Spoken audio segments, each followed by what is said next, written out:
أيها الإخوة، أهنئكم وأحييكم تحية الإسلام، تحية أهل الجنة. السلام عليكم ورحمة الله وبركاته. وعليكم السلام ورحمة الله وبركاته. الحمد لله الجليل الجبار، المعين الستار، وخالق الليل والنهار، وصلوات الله وسلامه على خير الأبرار محمد صلى الله عليه وسلم وعلى آله وأصحابه ومن تبعهم بإحسان إلى دار القرار. أما بعد. Segala puji bagi Allah, Rabb semesta alam, yang telah memberikan kepada kita kesempatan untuk hadir pada acara malam ini. Salawat dan salam semoga selalu tercurah kepada Nabi kita Muhammad sallallahu alaihi wasallam, kepada keluarganya, sahabat, dan orang yang mengikutinya hingga akhir zaman kelak. Amin ya rabbal alamin. Pertama-tama dan yang paling utama, saya ucapkan terima kasih yang sebesar-besarnya dan sebanyak-banyaknya kepada Al-Mukarram Al-Ustaz Akmal Rokan selaku pembimbing dan musyrif di Taman Quran Indonesia ini. Semoga Allah selalu menjaga antum dalam kebaikan dan keberkahan. Amin ya rabbal alamin. Amin. Dan yang kedua, saya ucapkan terima kasih yang sebesar-besarnya dan sebanyak-banyaknya kepada teman-teman seperjuangan saya. Ya, ada Abdur, ada Royan, dan ada Usman, dan yang lainnya. Ada Zidan, Ta'is, Zulifah. Semoga Allah selalu memudahkan langkah kita dalam menuntut ilmu dan menjadikan pemuda-pemuda yang bisa membawa Islam menuju masa keemasannya kembali. Amin ya rabbal alamin. Ayyuhal ikhwah, teman-teman yang terhormat, para penerus umat yang hebat. Pada kesempatan malam ini, saya mengajak teman-teman sekalian untuk kembali berkaca, untuk kembali melihat generasi-generasi Mas Islam, generasi yang berhasil melahirkan sosok-sosok penting, sosok-sosok hebat seperti Salahuddin Ayyubi, Thariq bin Ziyad, Muhammad Al-Fatih. Pada malam ini saya tidak akan mengajak teman-teman untuk mengetahui kehidupan mereka, untuk mengetahui sirah mereka. Akan tetapi saya mengajak teman-teman sekalian untuk mengambil ibrah dan mengambil pelajaran dari kisah kehidupan mereka. Pertama-tama, saya harus tanya pada teman-teman sekalian. Menurut teman-teman sekalian, apakah yang dilakukan tiga tokoh berikut? Apakah mereka bermalas-malasan? Tidak. Apakah mereka hanya berangan-angan? Tidak. Apakah mereka hanya bersantai-santai? Tidak. Sudah tentu jawabannya, teman-teman sudah mengetahuinya. Jawabannya adalah tidak. Mari kita lihat satu persatu tokohnya. Kita lihat seperti Salahuddin Al-Ayyubi. Salahuddin Al-Ayyubi, teman-teman tahu semua bahwa sesungguhnya Salahuddin Al-Ayyubi ketika memulai menaklukkan Al-Quds, ia berada dalam posisi terhimpit.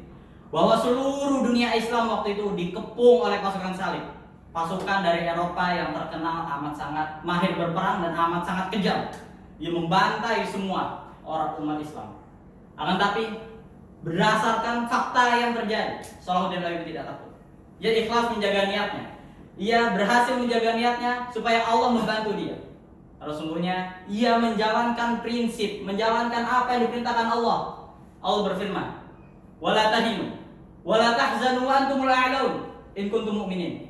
Dan janganlah kalian merasa hina, janganlah kalian merasa bersedih. Wa antumul a'laun, dan sungguhnya kalian adalah orang-orang yang tinggi, orang-orang yang hebat. In kuntum mu'minin, jika kalian orang beriman. Selanjutnya tak lupa Salahuddin Ayyubi juga menjalankan perintah Allah, mengaplikasikan dari ayat berikutnya. In yansurkumullah fala ghaliba lakum. Jika kalian menolong Allah, jika kalian menolong dan ditolong Allah, maka sesungguhnya tidak akan ada yang dapat mengalahkan kalian. Itulah prinsip yang dipegang oleh Salahuddin Ayyubi, hingga ia berhasil melakukan Al-Quds. Ia berhasil mengalahkan semua pasukan salib dalam peperangannya.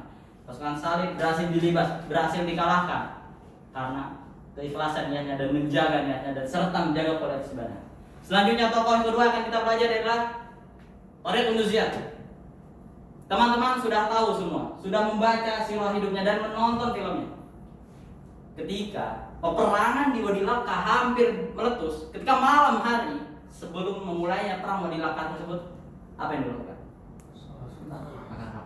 Ya, dia melakukan sesuatu yang tidak pernah dilakukan orang sebelumnya dan tidak pernah dilakukan oleh orang setelahnya, yaitu membakar kapal pasukan sendiri.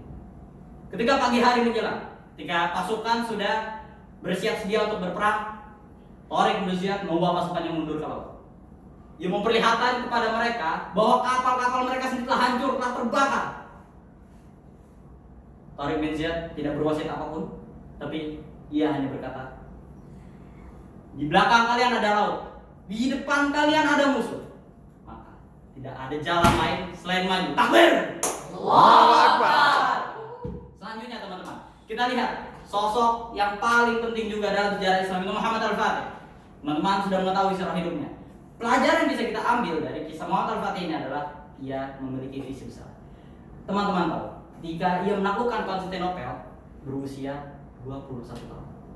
Ketika anak-anak muda 21 tahun saat ini hanya bisa meremeh, hanya bisa meminta pada orang tuanya dan membebani orang tua mereka, Muhammad Al-Fatih berhasil menaklukkan Konstantinopel dan mewujudkan bisyarah Nabi, serta mendapatkan posisi pemimpin terbaik. Sebagaimana disampaikan oleh Nabi, la tuftahunna Konstantinia, sungguhnya Konstantinopel akan ditaklukkan. Wa ni'mal amiru amiruha, maka sungguhnya pemimpin yang terbaik adalah pemimpinnya. Wa ni'mal jaisyu dzalika jais, sesungguhnya pasukan yang terbaik adalah pasukannya. Dan ia, Muhammad Al-Fatih, berusia 21 tahun berhasil menaklukkan Konstantinopel dan mewujudkan bisyarah Rasulullah SAW. Kita lihat teman-teman, sudah kita ketahui masing-masing poin-poin penting dari kehidupan mereka. Apakah mereka ada yang bermalas-malasan? Apakah mereka hanya ada yang berangan-angan, hanya bisa nanti saya ini, nanti saya akan begini, saya akan begitu? Tidak. Apakah ada di antara ketiga tokoh tersebut? Tidak. Tapi justru sebaliknya, mereka bersemangat, mereka pantang menyerah dan mereka tidak takut terhadap apapun yang dihadapi. Karena sungguhnya mereka mengamalkan firman Allah. Fala takhafuhum wa khafuni. Janganlah kalian takut kepada mereka, tapi takutlah kepada Allah. Itulah yang berhasil membuat Salahuddin Ayyubi, Tariq bin Ziyad, Muhammad Al-Fatih berhasil menjadi tokoh penting di umat ini. Berhasil menjadi sosok-sosok yang bisa menjadi ibrah untuk kita pelajari. Begitulah teman-teman seharusnya kita mempelajari dan mengambil kisah kehidupannya, bukan hanya mengetahui sirahnya, bukan hanya mengetahui dari ia lahir, dari ia proses belajar hingga proses puncak kemasannya hingga wafat, bukan hanya seperti itu. Karena sungguhnya Allah pun berfirman tentang kisah-kisah para nabi itu orang hebat. Laqad kana fi qasasihim ibratul lil albab. Karena sesungguhnya pada kisah-kisah mereka itu para nabi terdapat pelajaran bagi orang-orang yang berakal. Itulah teman-teman, umat Islam saat ini sedang membutuhkan yang namanya pemuda-pemuda seperti tiga tokoh tersebut.